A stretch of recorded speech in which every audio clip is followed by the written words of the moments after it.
under Obama, but it did not happen under Joe Biden. It happened a lot under Obama, and to the point where it happened way more under Obama than it did under Trump, the first term.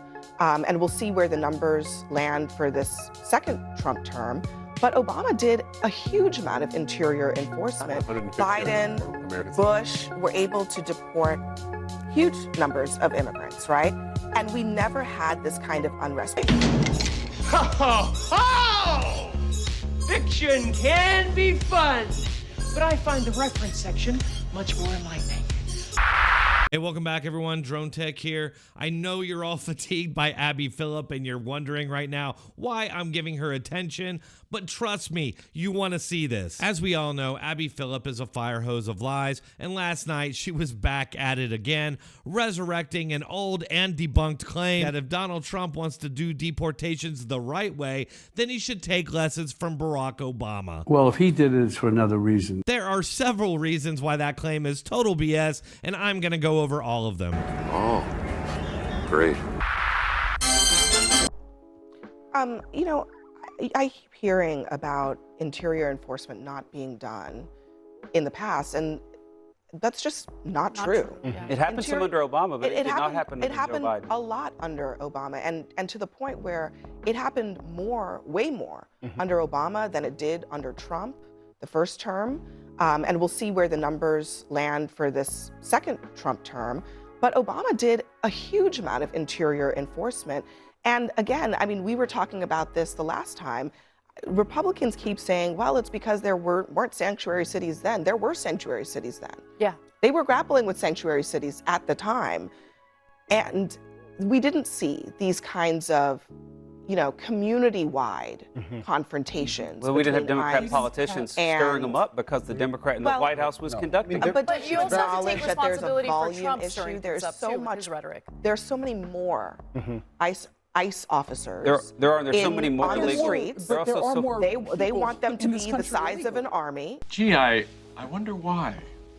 Could it be maybe because Joe Biden and the Democrats let in tens of millions? What? No. Obama, Biden, Bush were able to deport huge numbers of immigrants, right? And we never had this kind of unrest. We never saw ICE agents coming in, guns blazing, 10 or 15 of them with long guns.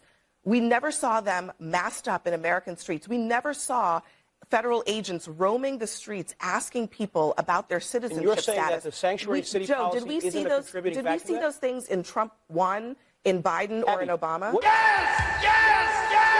Changed. The only thing that changed is that cities, towns, and counties and states have implemented sanctuary when Trump was president the first time. Correct, and he didn't deport people at this level. I'm saying at this level. He didn't deport people at the same level as Obama. Obama, as you pointed out, deporter-in-chief. What changed other than the fact that the Democratic Party defends demonizing immigrants and fear that surrounds I'm asking you, what changed other than sanctuary city policies, the reposturing of the Democratic Party to defend every single person illegally? Why did ICE agents not need to wear masks in Trump 1? Because people weren't assaulting and hitting ICE agents. Is it not true that vehicular attacks on ICE agents are up 3,600% this year? Is that not true? Well, is it not true that there are way more ICE agents in American cities than there have ever been?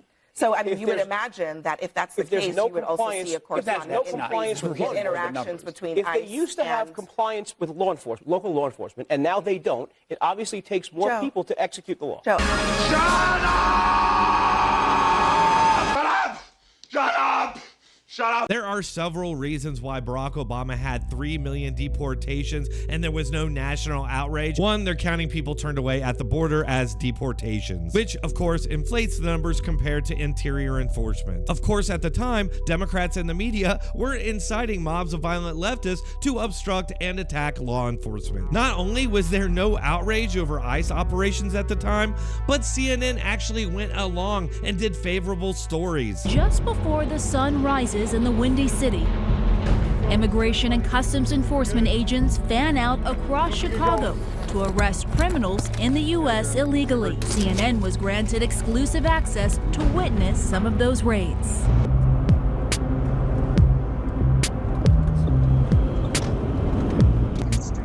Next target, somebody that did in excess of 10 years for narcotics trafficking. You have evidence, right, that he's using a fake identity, or? That is correct. We believe he's been using a U.S. citizen's identity to live and work. He has an Illinois driver's license. He is a criminal. He has an extensive criminal history, and by taking him out of the community, it's making the community safer. What do you think about what ICE is doing to get criminal undocumented immigrants off the street? That's good. We really appreciate that, because I mean, sometimes they get people that they're not doing anything. And we come over here for the same reason, to work, not to go ahead and break houses, break cars, nothing. All right, take care, sir. He's just saying he was scared and ran from the cops, but that's why we want to encounter him, see what's going on. So I think, for many, many reasons, this is very different. Again, folks, this is why I say leftists are dangerous, because the standards that they have for their political opponents and that they show when it's politically expedient for them to do so can change on a dime as soon as it's no longer politically expedient. Of course, they won't even let him talk. They all talk over him. And then when he brings up a great point, they have no response to it. They just move on. Yeah, folks, it's just gone straight up Orwellian over there at CNN and in the rest of the legacy media. I don't understand why anybody watches it anymore outside of people like me. So let me know what you all think in the comments. And if you made it this far, you might as well hit that like button and leave a comment. And you might as well subscribe, because I do post content on a regular basis. I know I've been off the last couple days. I don't know if you can tell from my voice, but I've had another cold. They just keep coming through during the winter when you have 4 kids, I guess. All right, folks, I'll see you all in the next one. Thanks a lot.